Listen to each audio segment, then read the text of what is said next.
Hare Krishna. Hare Krishna, everyone. As we set up, I want to take the opportunity to greet all of you affectionately. It is a rare privilege to be here at the hub of the preaching of in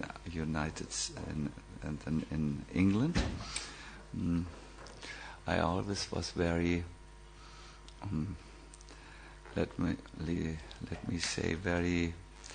I felt always very spiritually safe to come here after doing so many outside preaching programs. It's definitely one of my spiritual homes in the sense that I've met here Srila Prabhupada for the last time, and it was here where he impacted my spiritual life in ways that I perhaps don't even understand. He gave a darshan to a few devotees, Sankirtan devotees, and I somehow was included because I was at that time a translator from English to German, and he called us into his room, or we were given a special darshan. Prabhupada knew that we were distributing his books. We were introduced before to him, and he immediately came to the point. He said, "So," I still remember, it was a long drawn out so, have you understood our philosophy? For Srila Prabhupada, philosophy meant something else perhaps than for the Westerners. It meant darshan, seeing the truth. So have you understood? We would perhaps in our way of language say understood our path of Krishna consciousness. Have you understood? And when your spiritual master asks you such a question, you don't you know now you have to give a good answer and a considered answer. And because I was just too excited, I said, better I don't say anything because I say the wrong thing for sure. So everyone else spoke, and then Srila Prabhupada gave us what he wanted to impregnate in our consciousness. He said, first of all, and there was silence in the room. You would say in English, a pin drop silence. First of all, you have to understand, all of us, what is first of all to be understood? First of all, you have to understand that life is eternal.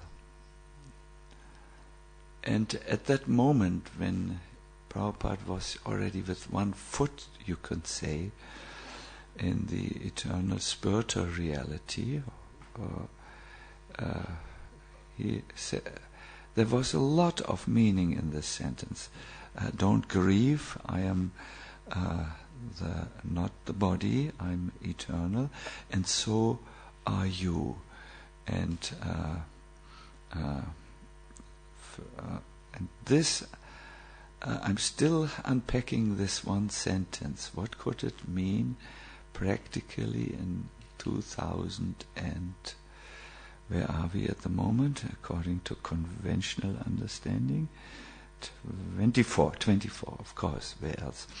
2024, what could this mean? I'm here, I'm eternal, I'm not the body. This is profound. It means what you see at the moment sitting before you, that's not me. I'm something else. Can you see me? Can I see you? It's profound. It's profound. So today is the appearance day of Advaita Acharya.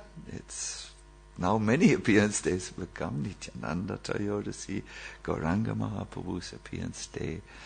And I always think this is the day which prepares us for all the other appearance days, because it was due to Advaita Acharya's, listen to this word, clarion call. That's how it is said. Clarion call means like it was loud as a trumpet, that Mahaprabhu descended to this world. So let us go. I'm still not complete, because let me see. I need my second set of eyes here.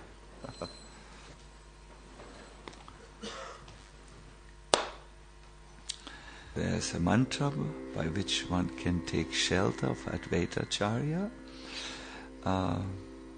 It says, because he is non-different from Hari, the Supreme Lord, he's called Advaita, non-different from, and because he propagates the cult of devotion he preaches, he is called Acharya. He is the Lord and the incarnation of the Lord's devotees.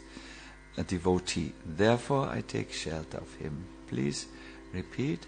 Advaitam, Harinadvaita, Acharyam, Bhakti Samsana, Bhaktavataram,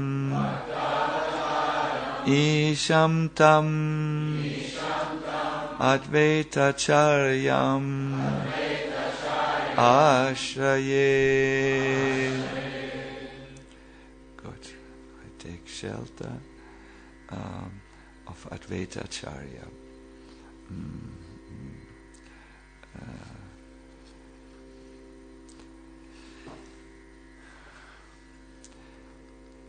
The state of affairs were dismal. From a political point of view, Navadvip and all of Gauda Desh was overrun by foreign rulers who tried to impose their rules and laws upon the people. It was very difficult. There were forced conversions.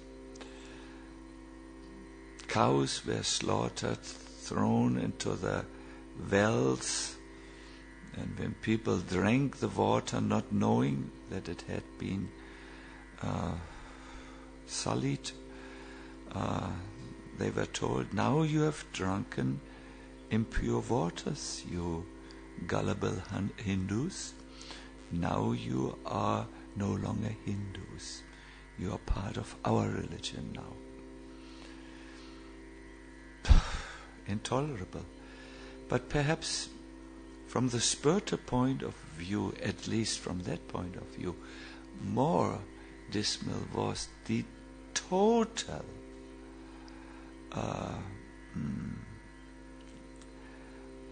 divergence, is it called, or they diverged from the spiritual principles of Sanatana Dharma, and the people were just worshipping goddesses of all kinds. Sometimes cats were worshipped, because anything goes. Let's be tantric.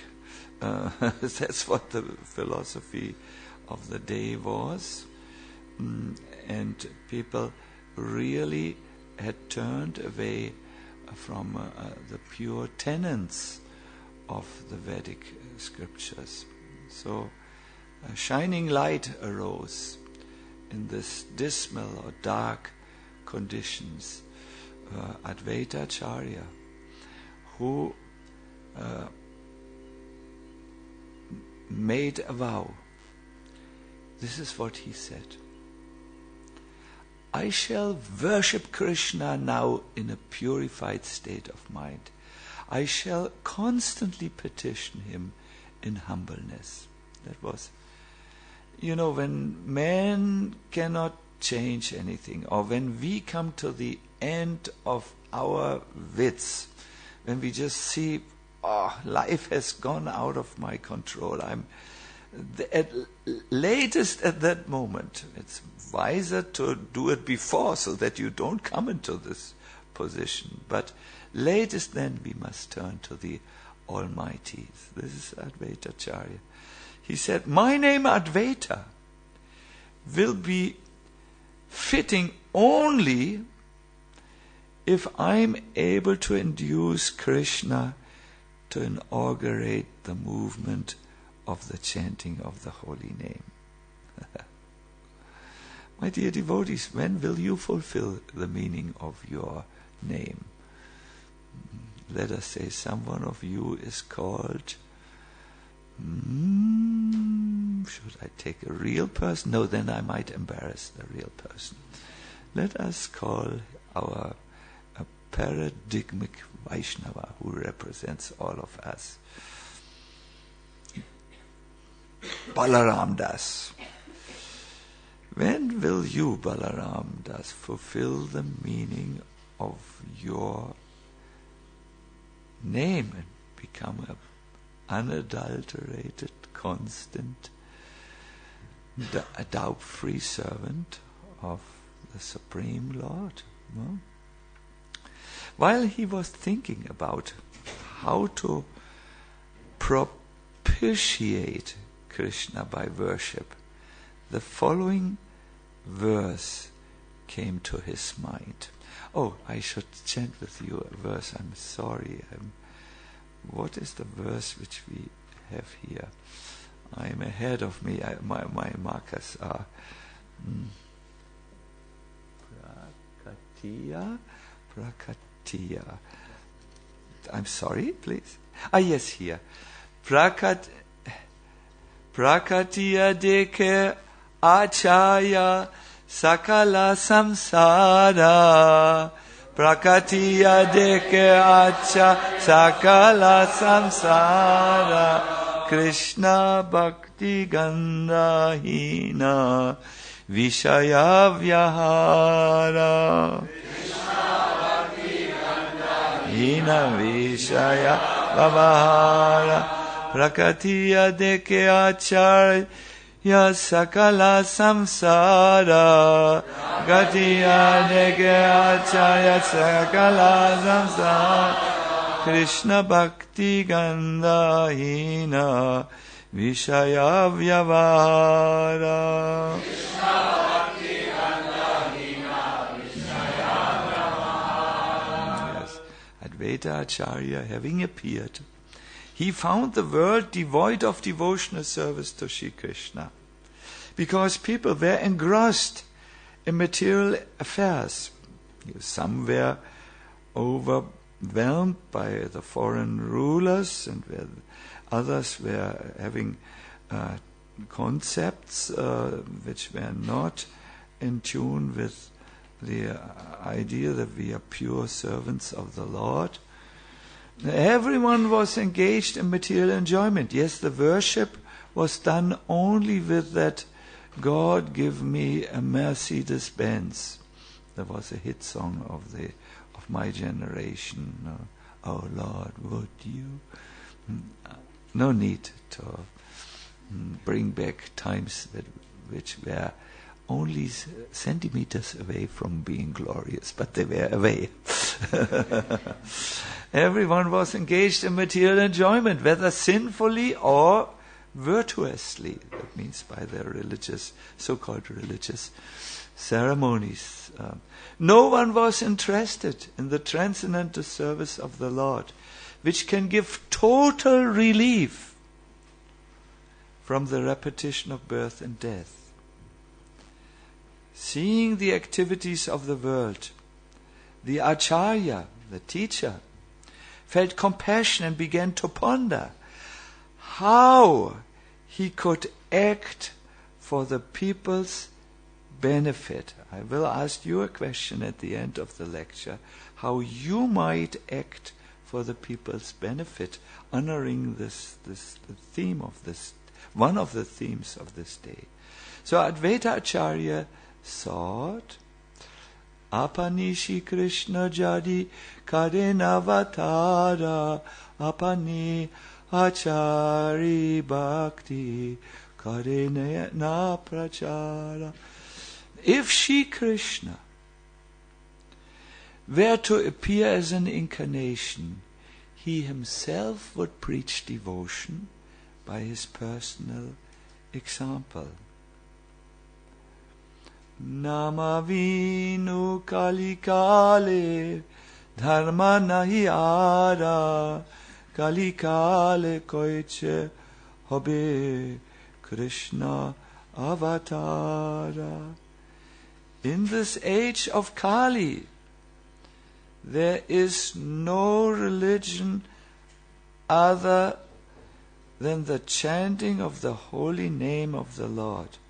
But how in this age will the Lord appear as an incarnation? And then he made this vow, which we heard already. I shall worship Krishna in a purified state of mind, and then I shall constantly petition him in humbleness. My name, Advaita Acharya, will be befitting only if I am able to induce Krishna to inaugurate the movement of the chanting of the holy name. Now, while he was thinking like this, what can I do to change the state of affairs? Both, what can I do I can't do anything. I have to call out for Krishna. But how do I do this? How do I make him appear? A verse came to his mind, which we will chant today together. It's from the Gautamiya Tantra, which reveals an amazing secret about how to gain Krishna's affectionate concern, how to make him attentive to us. It's a very amazing verse. You will relish it. As you say in Great Britain, it will make your day. No? So please repeat the verse. It is written down here underneath the Bengali verse. Tulasi dala matrena Jalasya chuluke nava Vikrinite svam atmanam Bhaktebhyo bhaktavatsala Tulasi dala matrena Jalasya chuluke nava Vikrinite svamatmanam Bhaktebhyo bhaktavatsala. Beautiful. You chant so nicely. Couldn't someone else please chant? Maybe our Maharaji is. Tulasi dalamatrena Jalasya chuluke nava Vikrinete svamatmanam Bhaktebhyo bhaktavatsala. Yes, perhaps Vaishnavi?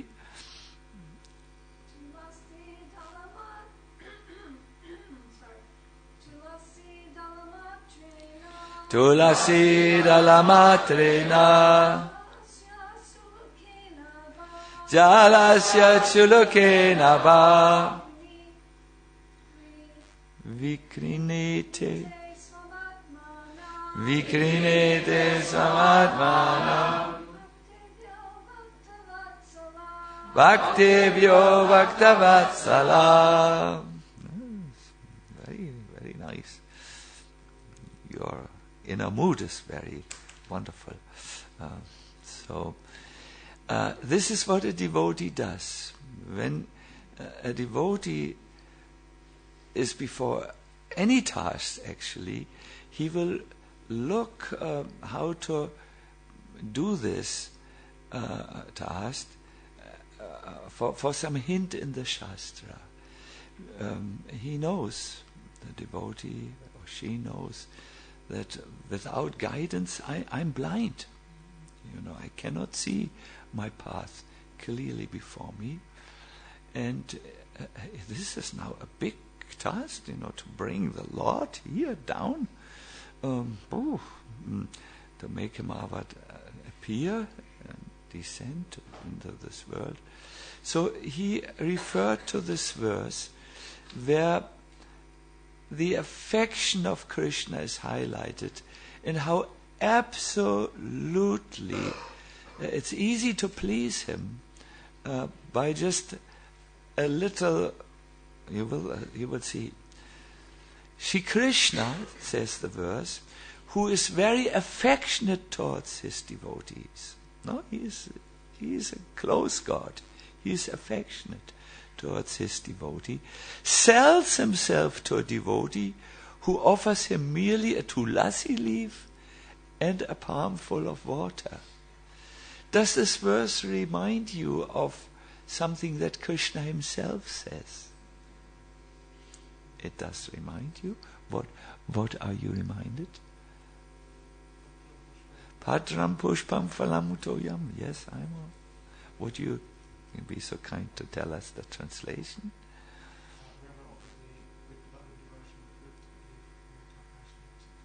Yes.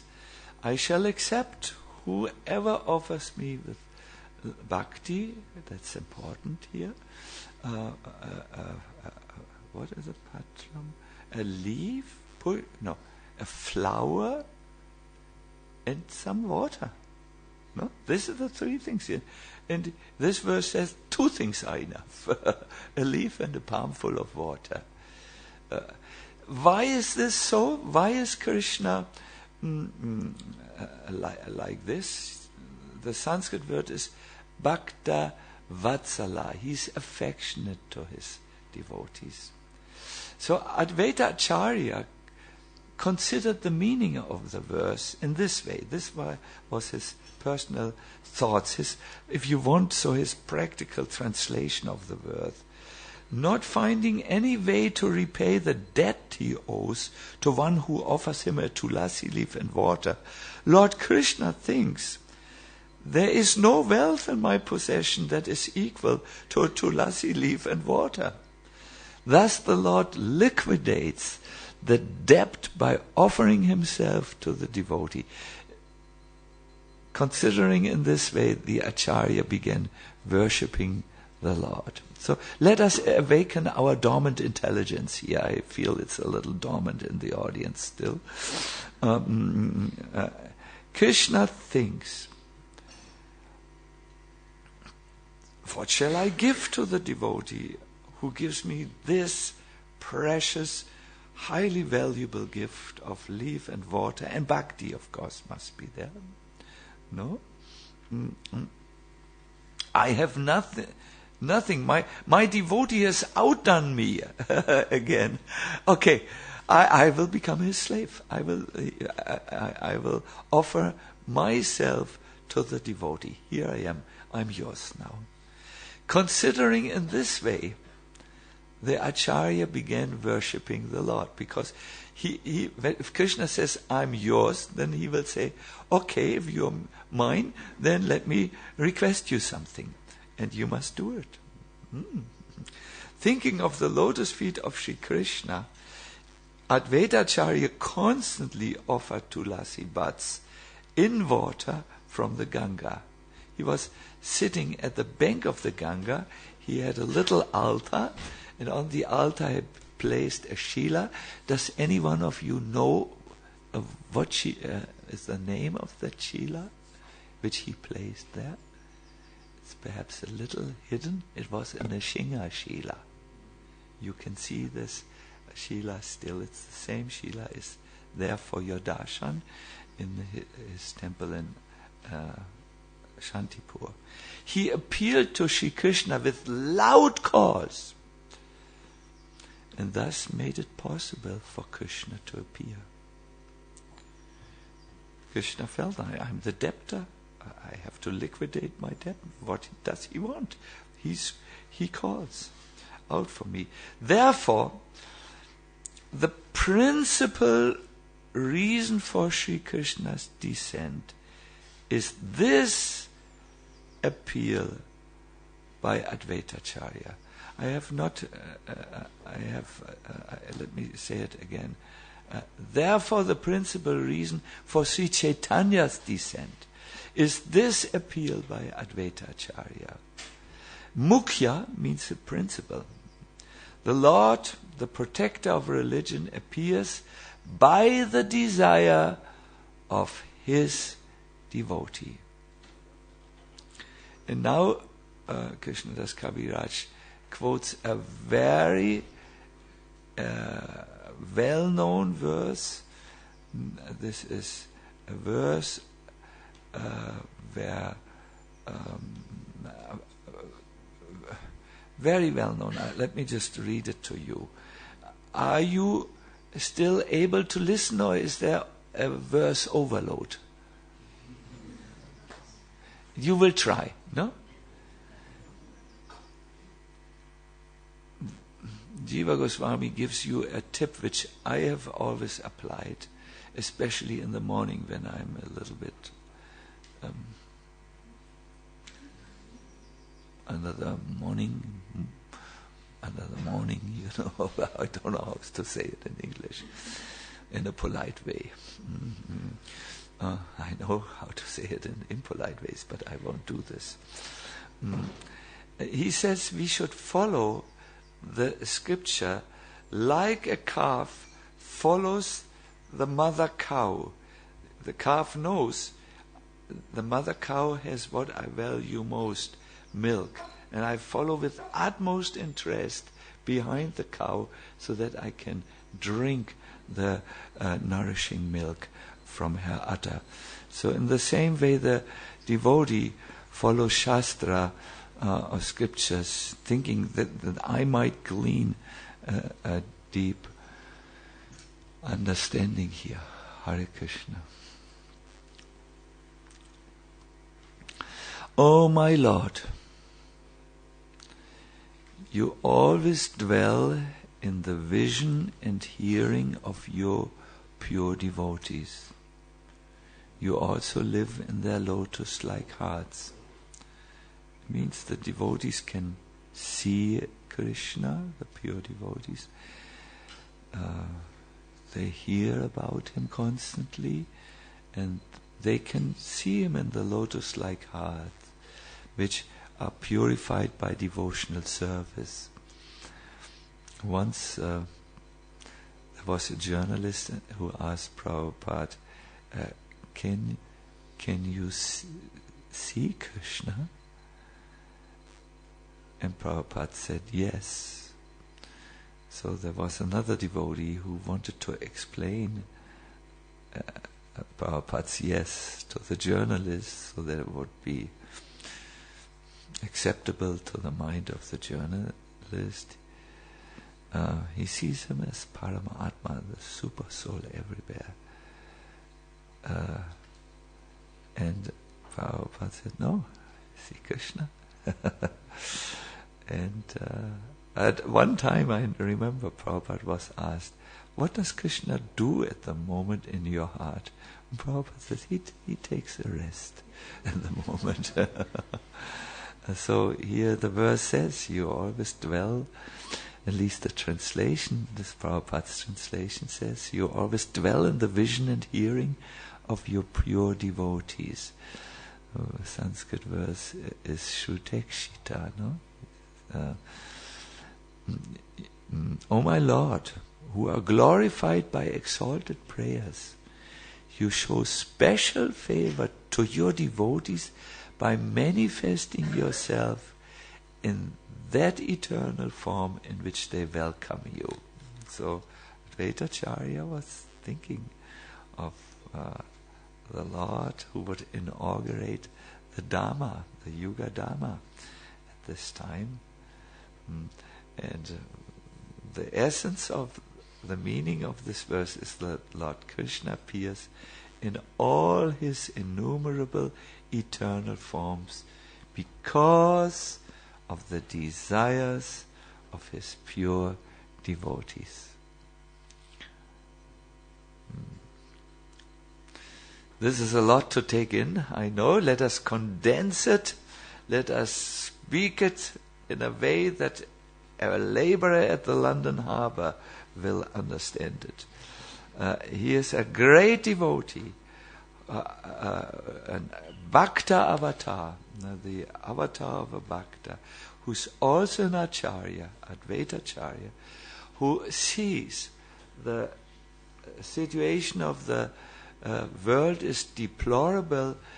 Now only the Lord himself can set things right, and he contemplates about how he can make the Lord appear, and remembers a verse from the Shastra which is repeated in its essence everywhere. It is known that the Lord, he has one quality, is the protector of his devotee, and he appears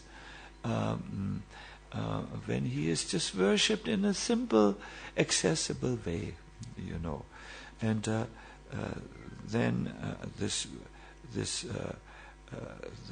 he will appear in the form in which the devotee meditates about him. This is established in this with this Bhagavatam verse, and this is how the Lord appears. It's very nice. If you want to understand this verse, I will give you the reference. I know there are some English devotees who read Chaitanya Charitamrita Adi Lila. Write down please the reference. Adi Lila, CC Adi Lila 3, text 111. It is very interesting how Prabhupada explains this particular verse here. The idea is that the Lord is acting here. Advaita Acharya acts as a teacher who tells us how the Lord might appear also in our lives. There was a very moving scene once in Mumbai, which Giriraj Maharaj remembers.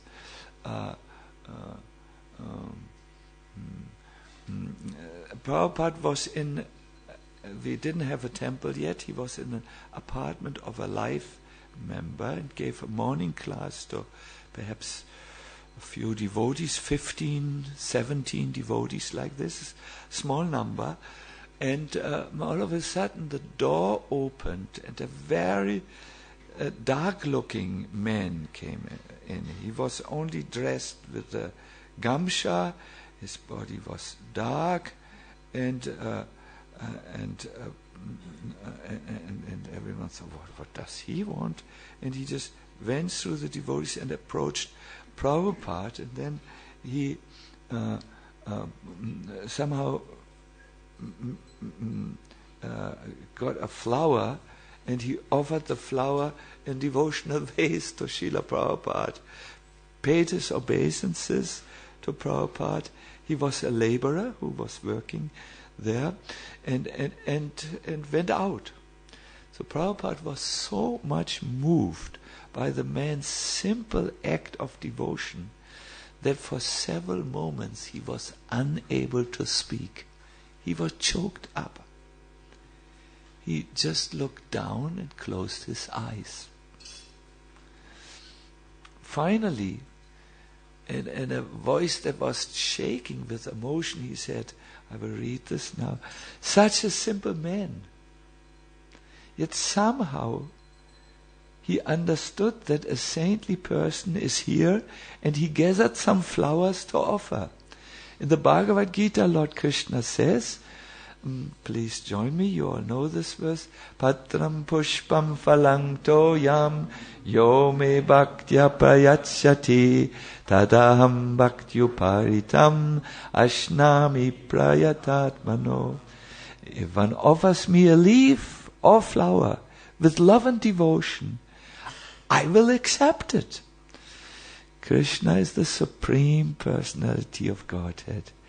And even his heart is touched by such devotion. What to speak of an insignificant living entity like me?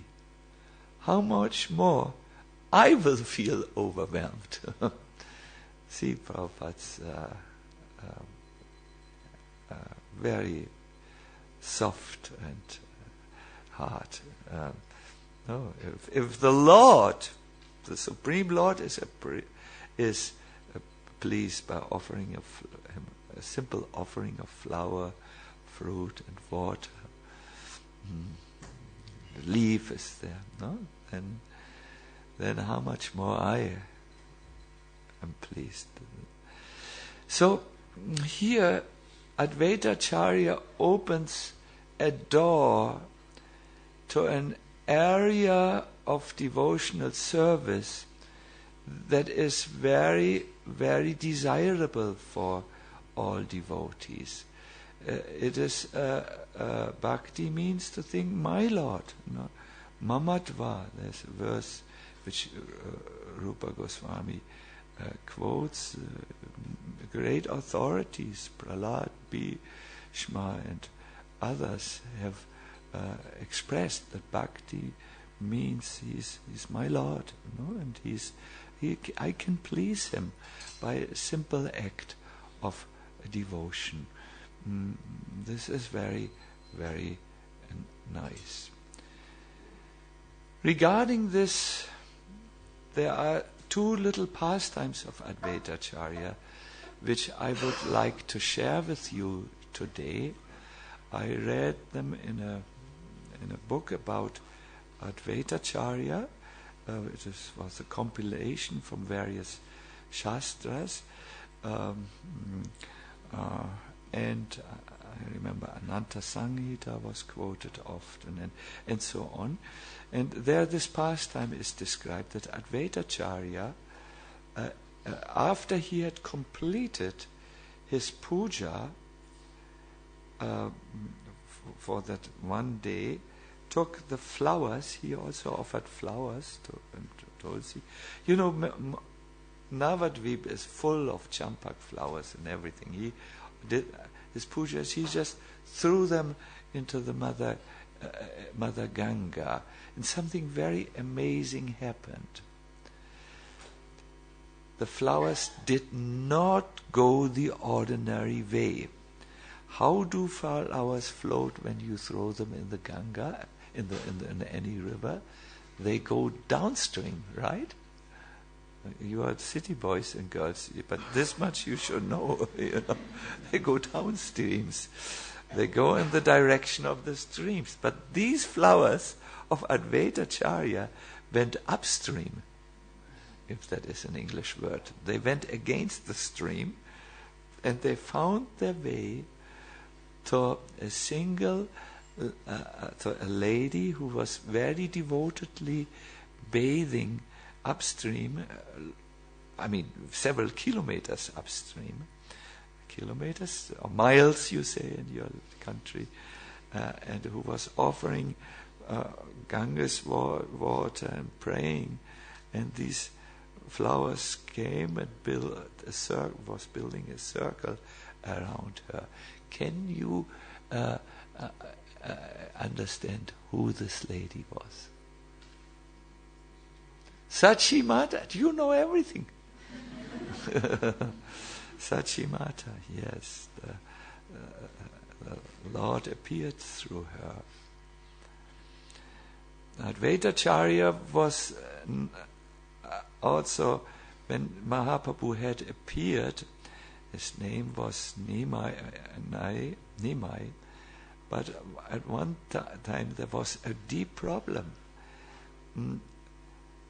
He wouldn't drink the milk of Sachi Devi. Now a child who doesn't drink his mother's nourishing milk is doomed to die.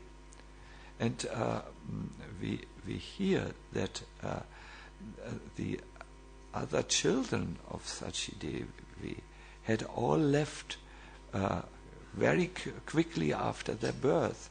So when Mother Sachi held her little boy in the hand and he wouldn't drink the milk, he thought, oh no, history of my fate will repeat itself.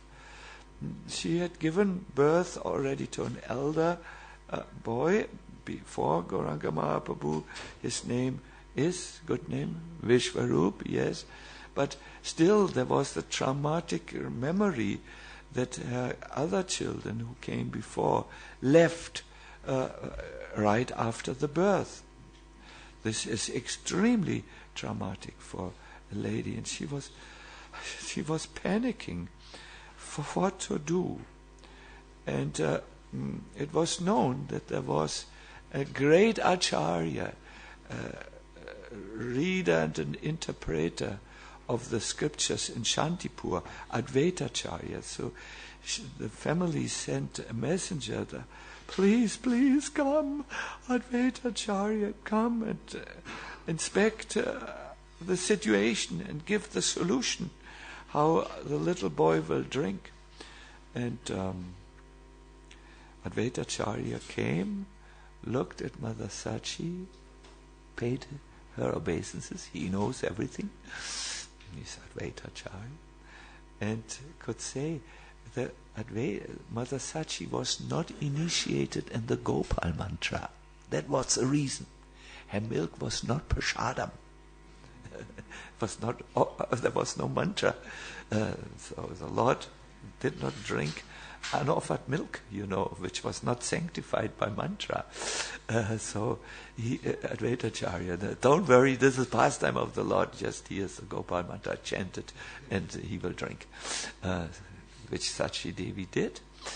So she was in one way initiated by Advaita Acharya, and then the brilliant little Nimai, brilliant in the sense he was so effulgent, started to suckle the breast milk of his mother. Very, very dear thing. Yes, so on these appearance days of Advaita Acharya, we can pray.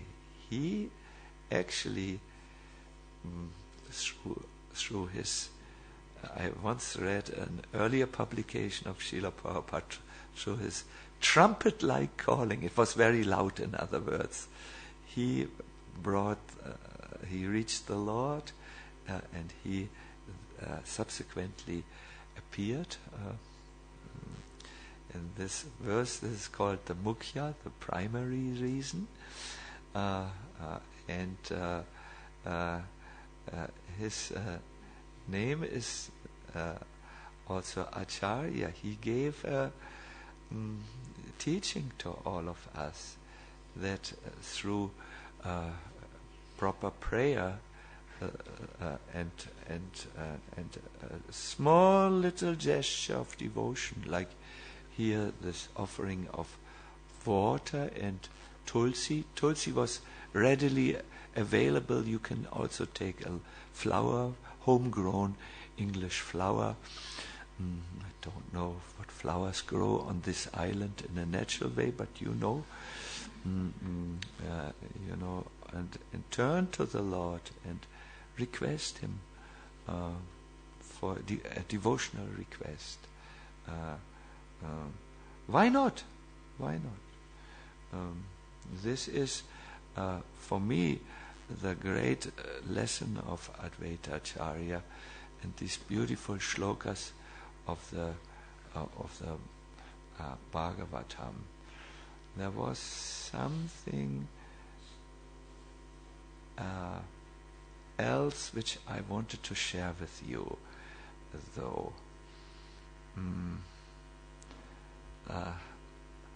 please allow me to just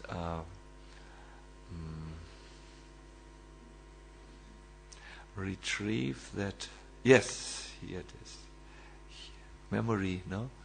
It works when Krishna is merciful. It fails you when he's not merciful. This is really Savasya Cham. He's in the heart, and from him come knowledge, remembrance, forgetful. I really didn't know what I wanted to say because it's not on my notes.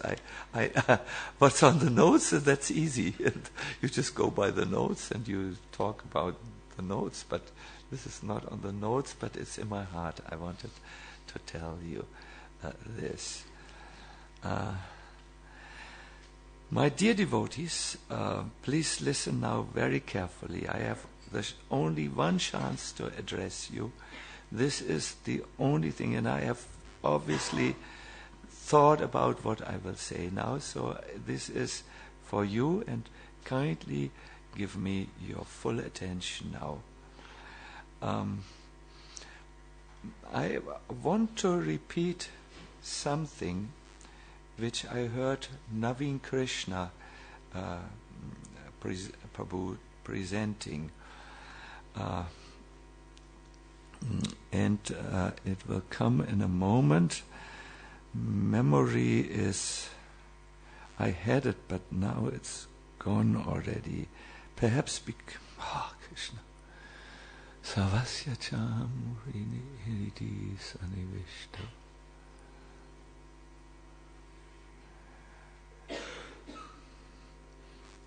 I know what I want to say, but I don't have the words at the moment.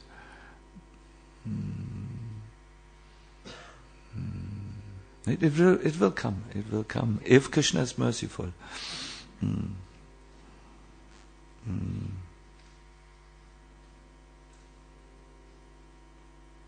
But when you try to remember, then it doesn't come. So maybe I should relax the brain.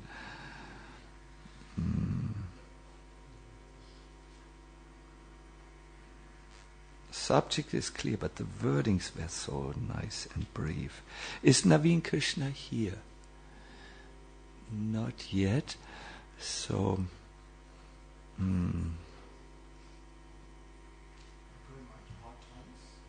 no, it's about this what he presented.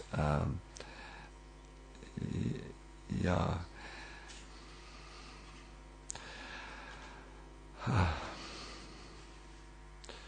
Sometimes the Lord is, why is it not on my notes? Okay, then I will tell you what the meaning of it is. Maybe someone who was there can help me remember. There is a circle.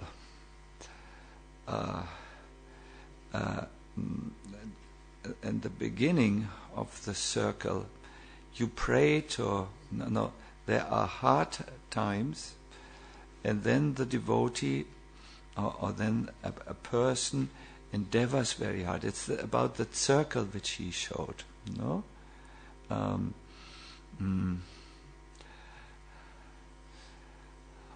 Oh, so embarrassing. I'm supposed to be an older devotee who knows everything. Here I am. I don't want to say, let me then say it entirely in my own words. So, when you are praying to Krishna in a very, very deep way, Krishna will come and help you.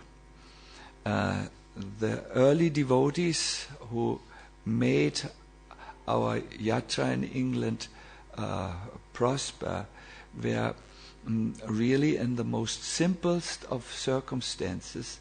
They were working in a very hard way and in a very surrendered way, and Krishna somehow came to them and helped the yatra to be to come to the state where we are now.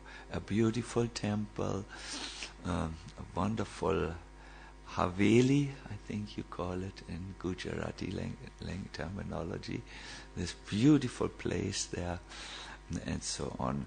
From these hard times where the devotees really turn to the Lord, so many wonderful things come. So the normal circle is, if we are presented with the so-called good times where everything is available, we take them for granted and we become a little bit complacent and overlook what has been placed in our hands. And at that time, when we come to this part, we may lose our devotional fervor or intensity, and as the cycle goes, after some time we come back to hard times. Then those who are still alive in the hard times will start to pray intensely, to do very devoted service to Krishna, and will create something very wonderful, because Krishna is reciprocating with the devotee, and then will come a time, again a good time, and again everyone will go smooth sailing, and again the circle goes the other direction. We lose the blessings. So I wanted to remind you, as a guest to your wonderful yatra, what has happened here due to the to the early devotees is really a paradise of preaching. You have created something that is unparalleled in the world, as far as at least unparalleled in the Western world, let us say like this. There is a beautiful manor, and then there is the Haveli with sufficient space for many things. There are many people who are contacted and touched by Krishna consciousness. Temple are all over the British yatra. But what we can also see is, now when all of this is there, we are perhaps losing a little bit our devotional fervor, our intensity, and so on. If you don't want the circle of difficult times with a lot of effort, with a lot of wonderful results, and then becoming complacent or creating mental problems which are really only in the mind, and then losing your devotional fervor, so that you come to hard times again where you all try hard. If you don't want this, I want to encourage you to take this path. Okay, the yatra has developed phenomenally. You are, one can only say it like this if one is an uneducated person like me. There's only to say. It is here, no? If you want this to continue and stay enthusiastic, then I request all of you to see a wonderful platform has been created from which you can create wonders. This will be good for you, and this will be good for the rest of the world. We are seeing in our mind's eye Advaita Acharya, who is sitting at the banks of the Ganga, having generations and generations upon generations of poor suffering souls in the mind, and he has this realization: I can't help them alone. I'm an acharya, I'm a teacher, yes, but I'm standing up against such impossible odds. Our country is governed by invading governments and so on. I want to keep it unpolitical. I just want to describe it like this. And people have strayed from the pure path of Krishna consciousness. They're simply, sometimes they were worshipping cats. They were really making a mockery out of the ancient teachings of the Vedas. I now will, my only possibility to help is to pray to the Lord, because I can't correct the ills of the time and make the Lord appear. And by his fervent prayers, his clarion call, I read this somewhere, he reached the ears of the Lord. When the Lord had appeared, he said, Advaita Acharya was peacefully resting, and I heard your calls.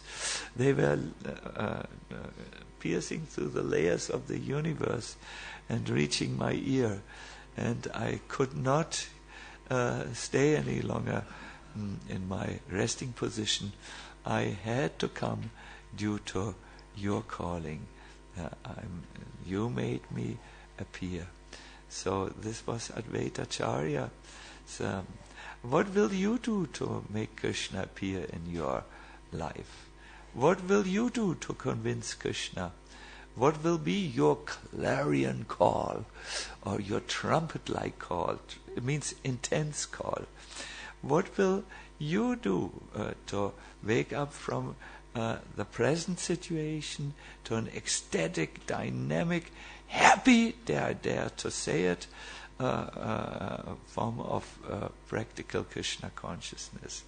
Advaita Acharya's example is there for us to follow. That is also the wonderful example to turn to Krishna, to see that we alone are perhaps not powerful enough to bring about the desired change in our life. Whenever you see your own limitations, turn to the unlimited. Ask him, take shelter at his lotus feet. And that will help you to hear, I will say, a new language I have learned, to step up your game. Modern English.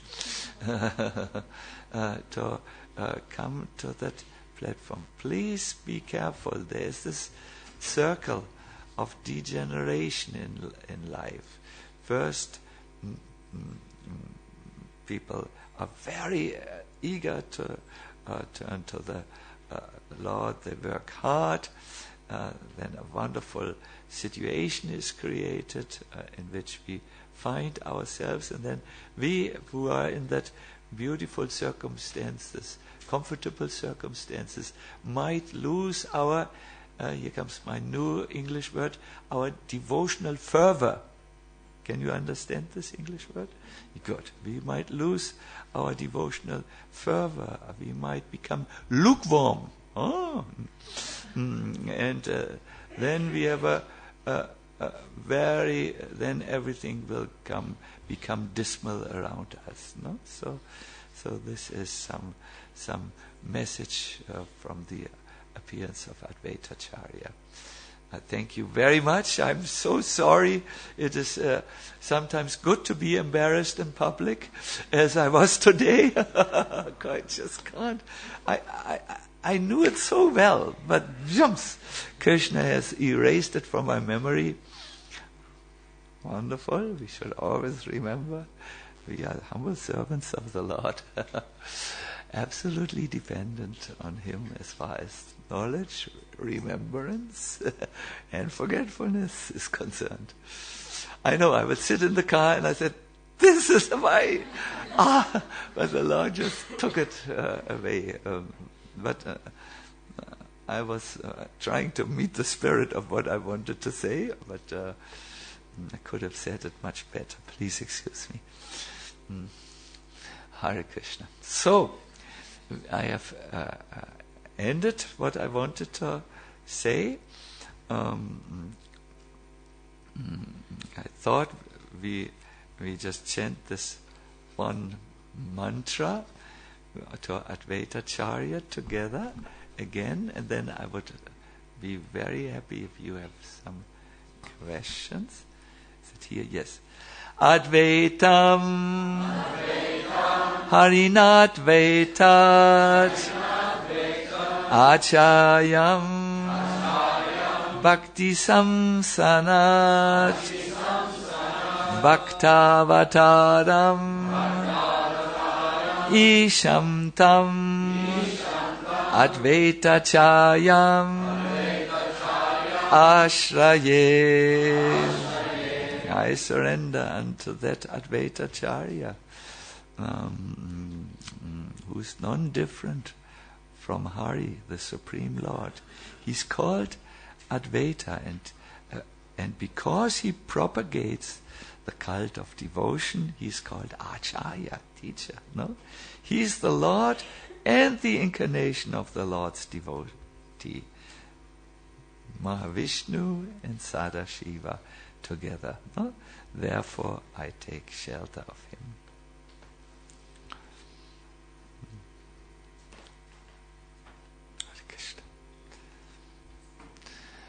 So, finished.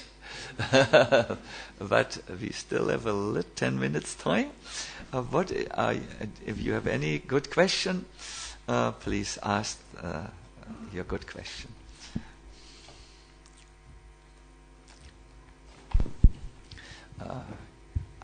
Maharaji, please ask your question.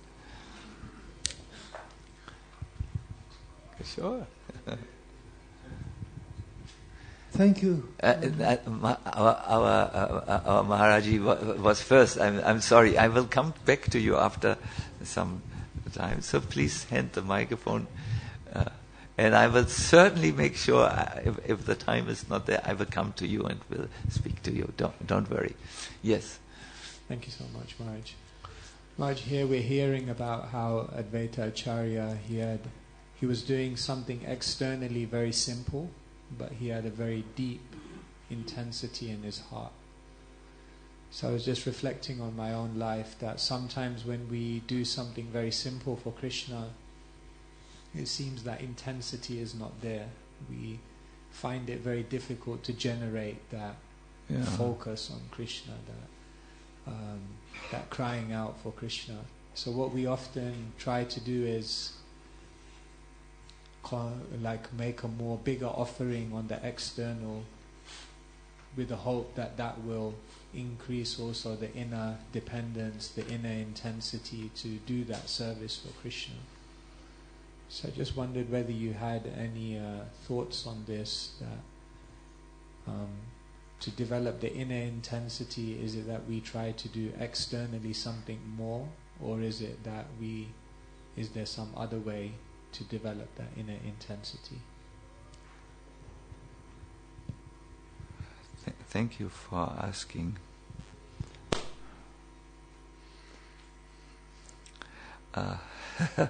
Because I have so much affection for you, I don't just want to give a quick answer.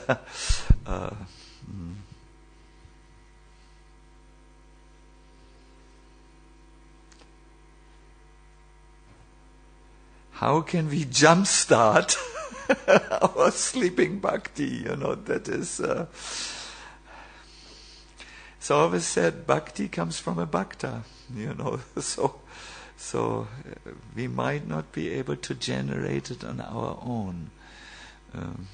We have to see that we go in good association where we feel safe to reveal our heart and our where we are inequities. I don't know the English word. So where we are not yet so good, I want to say something which you will appreciate very much. In kirtan, there are 3 elements which have to be there, and I believe these 3 elements we will find they have to be everywhere in our devotional life. But here I'm talking now very specifically about kirtan. There has to be raga, that is the melody, tala, the rhythm. You know, when we do kirtan, we sit down and we sing a certain melody, and it should be a melody that others can easily follow, a melody which is appropriate for the audience and the way they can appreciate melodies. Then there should be a tala, a rhythm in kirtan. But then comes this last element, which is very difficult, and I think you asked for that. It's the bhava, the inner expression, the inner longing, and so on. Kirtan leaders and kirtan singers who only have the melody and the rhythm right, they will lack the devotional experience when there is no genuine bhava. This makes the difference between a good kirtan, where some heart purification comes, and a musically perhaps perfect kirtan. These are the 3 elements which are there in kirtan. Now this final element, which is the heart of kirtan, so to say, the Krishna conscious orientation, it is not so easy to generate. You can generate the rhythm, no difficulty. If you can generate the melody, and you can find it on the harmonium and so on. But to generate the bhava, I can only say there are circumstances that are favorable. And it is always said the most favorable circumstances that give birth and rise to bhava, which is the heartbeat of spiritual, anything spiritual. It is always said it rests in the heart of devotees who have this. That's where you get it. It's just like the bee gets the dust from which it can make honey from the flower. And the bee has to go to the flower to get this. Then he takes it, and then it, by some process, inside process, becomes honey. This sweet taste. So we need to go to the flower like devotees to get this ingredient which we need for our own Krishna conscious bhava. This is why Krishna consciousness will always be a very personal spiritual movement. And obviously there are devotees, there are 2 types of devotees from devotional sangha where you can get the bhava. Very advanced devotees, or devotees who are like-minded, where somehow the transfer can work. And usually it is when Krishna sees that 2 devotees are honestly discussing, he showers his mercy at that time. I have seen in honest Vaishnava conversations, bhava is born.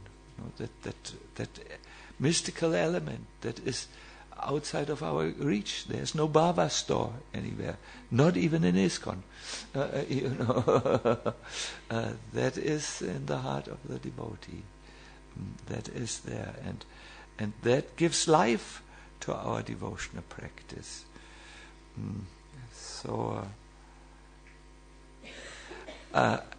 Because I was concentrating on my answer And I don't know. I have become.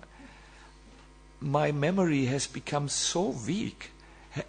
Have I answered your question? Because yeah, good. Lord in the heart was merciful.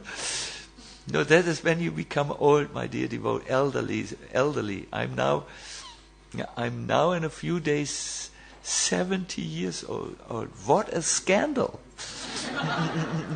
And at this age, because sometimes we don't sleep enough, and sometimes we don't, we are so active and we don't take enough care, then we are a little, it doesn't work, then you are, I can think straight, don't worry, but I do forget, but some things not. It's a selective, I think memory becomes selective at that time.